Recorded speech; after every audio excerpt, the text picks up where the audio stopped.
Good morning. I'm going to get going with a little bit of ABARAT by Clive Barker. We are on chapter 13, In the Great Head.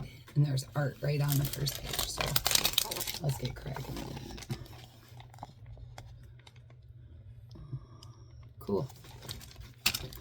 Alrighty.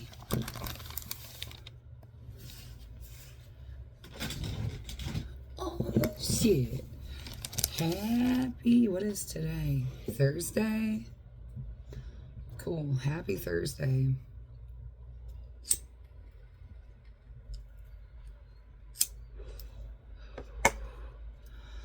Candy had always prided herself upon having a vivid imagination. When, for instance, she privately compared her dreams with those of her brothers described over the breakfast table, or her friends at school exchanged at break, she always discovered that her own night visions were a lot wilder and weirder than anybody else's. But there was nothing she could remember dreaming, by day or night, that came close to the sight that greeted her at the great head of the Yeba dim day. It was a city built from the litter of the sea. The street beneath her feet was made from timbers that had clearly been in the water for a long time, and the walls were lined with barnacle-crusted stone. There were 3 columns supporting the roof, made of coral fragments cemented together. They were buzzing hives of life unto themselves. There were elaborately constructed walls pierced with dozens of windows from which light poured. There were 3 main streets that wound up and around these coral hives, and they were all lined with habitations and thronged with Yeba dim day citizens. As far as Candy could see, there were plenty of people who resembled folks she might have expected to see in the streets of Chicken Town. Give or take a satirical detail, a hat, a coat, a wooden snout. But for every one person that looked perfectly human, there were 2 who looked perfectly other than human. The children of 1,000 marriages between humankind and the great bestiary of the ABARAT were abroad on the streets of the city. Among those who passed her as she ventured up the streets were creatures which seemed related to fish, to birds, to cats and dogs, and lions and toads. And those were just the species she recognized. There were many more she did not, forms of face that her dream life had never come near to showing her. Though she was cold, she didn't care. And though she was weary to her marrow and lost, oh so very lost, she didn't care. This was a new world rising before her, and it was filled with every kind of diversity. A beautiful woman walked by wearing a hat like an aquarium. It was a large fish whose poignant expression bore an uncanny resemblance to the woman on whose head it was balanced. A man half Candy's size ran by with a second man half the first fellow's size sitting in the hood of his robe, throwing nuts into the air. The creature with bread ladders for legs was stalking its way through the crowd farther up the street. Its enormous coxcomb bright orange. A cloud of blue smoke blew by, and as it passed, a foggy face appeared in the cloud with a smile at Candy before the wind dispersed it. Everywhere she looked, there was something to amaze. Besides the citizens, beside the citizens, there were countless animals in the city, wild and domesticated. White-faced monkeys, like tropes of clowns, were on roofs baring their scarlet bottoms to passerbys. Beasts the size of chinchillas, but resembling golden lions, ran back and forth along the power cables looped between the houses, while a snake, pure white but for its turquoise eyes, wove cunningly between the feet of the crowd, chattering like an excited parrot. To her left, a thing that might have been a lobster for a mother and Picasso for a father was clinging to a wall, drawing a flattering self-portrait on the white plaster with a stick of charcoal. To her right, a man with a firebrand was trying to persuade a cow with an infestation of yellow grasshoppers leaping over its body to get out of the house. The grasshoppers weren't the only insects in the city. Far from it. The air was filled with buzzing life. High overhead, birds dined on clouds of mites that blazed like pinpricks of fire. Butterflies the size of Candy's hand moved just about the heads of the crowds, and now and then alighted on a favored head, as though if it were a flower. Some were transparent, their veins running with brilliant blue blood. Others were fleshy and fat. These were preferred food of a creature that was decadently designed. This was the preferred food of a creature that was decadently designed as a peacock, its body vestigial, its tail vast, painted with colors for which Candy had no name. And on all sides, among these astonishments, were things that were absurdly recognizable. Televisions were on in many of the houses, their screens visible through undraped windows. A cartoon boy was tap dancing on the screen, singing some sentimental song on another, and on a third, a number of wrestlers fought.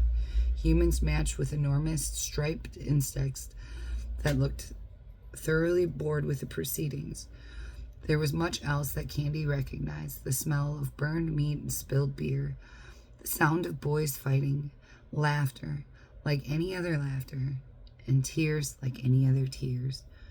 To her amazement, she heard English spoken everywhere. There were dozens of dialects, and of course the mouth parts that delivered the words also went some way to shape the nature of the English that was being spoken. Some of it was high and nasal, a sing-song variation that almost seemed about to become music. From other directions came a guttural version that descended at times into growls and yappings. All this, and she had advanced perhaps 50 yards in the yet dim day. The houses at the lower end of the great head, where she was presently walking, were all red, their fronts bowed. She quickly grasped why. They were made of boats, or the remains of boats. To judge by the nets that were hung as makeshift doors, the occupants of these houses were families of fishermen who had settled here. They dragged their vessels out of the cool evening air and taken a hammer and a crowbar to the cabins and the deck and the hold, peeling apart the boards so as to make some kind of habitation on land. There was no order to any of this. People just seemed to take whatever space was available. How else to explain the chaotic arrangement of vessels, one on top of the other? There's a heck of pictures in here. Hold on.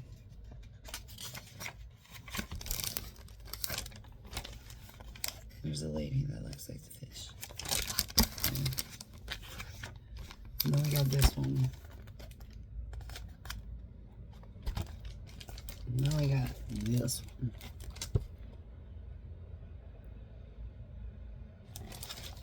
Okay. Oh.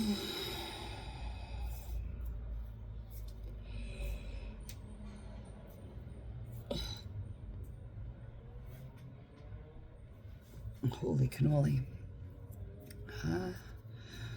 Okay. As for power, it seemed to be nakedly stolen from those higher up in the city, and therefore presumably more wealthy. Cables ran down the walls, entering the houses and exiting again, to provide service for the next house. It was not a foolproof system by any means. At any one moment, looking up at the hundreds, perhaps thousands of heaped up houses, somebody's lights were flickering, or there was an argument going on about the cables. No doubt the presence of monkeys and birds pecking at the cables or simply swinging from them did not improve matters. It was a wonder, Candy thought, that this outlandish collection of people, animals, and habitations worked at all. She could not imagine the people of Chickentown putting up with such chaotic diversity. What would they think of the ladder-like creature or the smoke creature or the baby beast throwing nuts in the air? I need to remember as many details as I can. So when I go back home, I can tell everybody what it was like, down to the last brick, the last butterfly. I wonder, she thought to herself, if they make cameras here, if they have televisions. She reasoned, then surely they have cameras.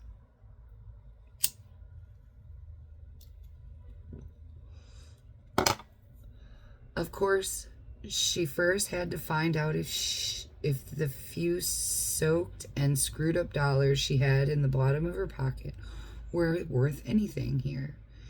If they were, she would have to find somewhere to purchase a camera. Then she would make a proper record of what she was seeing. Then she'd have proof, absolute proof, that this place, with all its wonders, existed. Are you cold? The woman who had addressed her looked as though she might have some sea skipper in her heritage. Vestigial gills ran from the lower half of her cheek into her neck, and there was a faintly mottled quality to her skin. Her eyes had a subtle cast of silver about them. Actually, I am a little, Candy said. Come with me. I'm Isarith. I'm Candy Quackenbush. I'm new here. Yes, I could tell, says Isarith. It's cold today. The water gets up through the stones. One day this place is going to rot and collapse on itself. That would be a pity, Candy said. You don't live here, Isarith said, with a trace of bitterness. She led Candy to one of the houses made from fishing boats. As she followed the woman to the threshold, Candy felt just a little pang of doubt. Why was she being invited to Isarith's house so quickly, without any real reason, beyond that of a stranger's generosity? Isarith seemed to sense her unease. Don't come in if you don't want to, she said. I just thought you looked in need of a fire to warm you through. Before Candy could reply, there was a series of crashes from outside the head, accompanied by a din of yells and screams. The dock, Candy said, looking back toward the door. Obviously, the jetty had finally given out beneath the weight of the crowd. There was a great rush of people out to see the calamity, which was, of course, only going to make matters worse out there. Isarith showed no desire to go and see what had happened. She just said, Are you coming? Yes, said Candy, offering the woman a smile of thanks and following her inside. Just as Isarith had promised, there was a fire in a little hearth, which the woman fueled with a handful of what looked like dried seaweed. The kindling was consumed quickly and brightly. A soothing wave of warmth hit Candy. Oh, that's nice, she said, warming her hands. On the floor in front of the fire was a child of perhaps 2, her features one generation further removed from the sea-dwelling origins of her grandparents, or perhaps her great-grandparents. Says Misa. Misa, this is Candy. Say hello. Hello, said Misa. With her duty to courtesy done, Misa returned to playing with her toys, which were little more than painted blocks of wood. One of them was a boat, painted red, a crude copy, perhaps, of the vessel whose boards had built these walls. Isarith went to check on the other child in the room, a baby, asleep in a cot.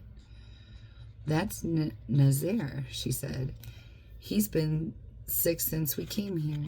He was born at sea, and I believe he wants to go back there. She bent low, talking softly to the baby. That's what you want, isn't it, dearling? You want to be out away from here. You want that too, Candy said. With all my heart. I hate this place. Can't you leave? Isarith shook her head. My husband, Ruthless, had a boat, and we used it to fish around the outer islands where the shoals are still good. But the boat was getting old, so we came here to trade it in for a new one. We had some money from the season's fishing, and we thought we would be able to get a good boat. But there were no new boats to be had. Nobody's building anymore, and now we're almost out of money. So my husband's working, putting in toilets for the folks in the towers, and I'm stuck here with the children. As she told her tale, she pulled back a makeshift curtain which divided the little room in two. And sorting through a box of garments, she selected a simple dress, which she gave to Candy. Here, she said, put this on. If you wear those wet clothes much longer, you'll get phlegmatic. Gratefully, Candy put it on, feeling secretly ashamed of her initial suspicion. Isarith obviously had a good heart. She had very little to share, but what she had, she was offering.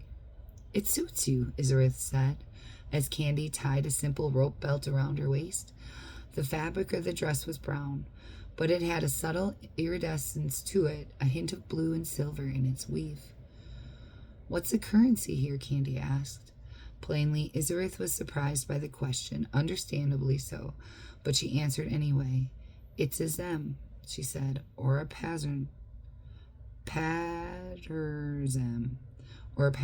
which is 100 zem note. Oh, why do you ask this question? Candy dug in her pocket of her jeans. It's just that I have some dollars, she said. You have dollars? Isarith replied, her mouth wide in astonishment. Yes, a few. Candy pulled the sodden notes out and carefully spread them on the hearth, where they steamed in front of the fire. Isarith's eyes didn't leave the bills from the moment they appeared. It was almost as though she was witnessing a miracle. Where did you get those? She said, her voice breathless with astonishment. Finally, she tore her gaze from the hearth and looked up at Candy. Wait, she said, is it possible? Is what possible? Do you come from the hereafter? Candy nodded. Actually, I come from a place called America. America? Isarith spoke the word like a prayer. You have dollars and you come from America? She shook her head in disbelief. Candy went down on her haunches before the fire and peeled the now almost dried dollars off the hearth. Here, she said, offering them to Isarith. You have them. Isarith shook her head, her expression one of almost religious awe. No, I couldn't. Not dollars. Angels use dollars, not schismat like me. Take it from me, Candy said. I'm not an angel. Very far from it. And what's a schismat? My people are schismat, or what they were generations ago. The bloodline has been diluted over the years. You have to go back to my great-grandfather for a pure schismat. She looked melancholy, an expression which suited the form of her face better than any other. Why so sad? I just wish I could go back into the deeps and make my home there, away from all of this. Isarith cast her sad eyes toward the window, which was without frames or panes. The crowd outside moved like a relentless parade. Candy could see how hard it would be to exist in this tiny hovel, with the twilight throng moving up and down the street outside, all the hours that God had sent. When you say deeps, Candy replied, do you mean the sea? Yes, Mama Isabella. The schismat had cities down there, deep in the ocean, beautiful cities made of white stone. Have you ever seen them? No, of course not. After 2 generations, you lose the way of the fish. I would drown, like you. So what can you do? Live on a boat, as close as we can to the deeps. Live with the rhythm of Mother Isabella beneath us. Perhaps the dollars will help you and Ruthis buy a boat, Candy said. Candy handed Isarith a 10 and 1 single, keeping 6 for herself. Isarith laughed out loud, the music in her laughter so infectious that her daughter, Misa, started laughing too. $11. 11? It would buy 2 boats, 3 boats. It's like 11 panzernem. More, I think. She looked up, suddenly anxious. And this is really for me, she said, as though she was afraid the gift would be reclaimed. It's all yours, Candy said, feeling a little odd about sounding too magnanimous. After all, it was only $11. I'm going to spend a little piece of this one, Isarith said, selecting a single and pocketing the rest. I'm going to buy some food. The children haven't eaten this day. I think you haven't either. Her eyes were shining, their joy increased by the silvery luster that was the gift from her Sismut breeding. Will you stay with them while I go out? She said. Of course, Candy said. She suddenly realized she was starving. And Misa? Yes, Mama.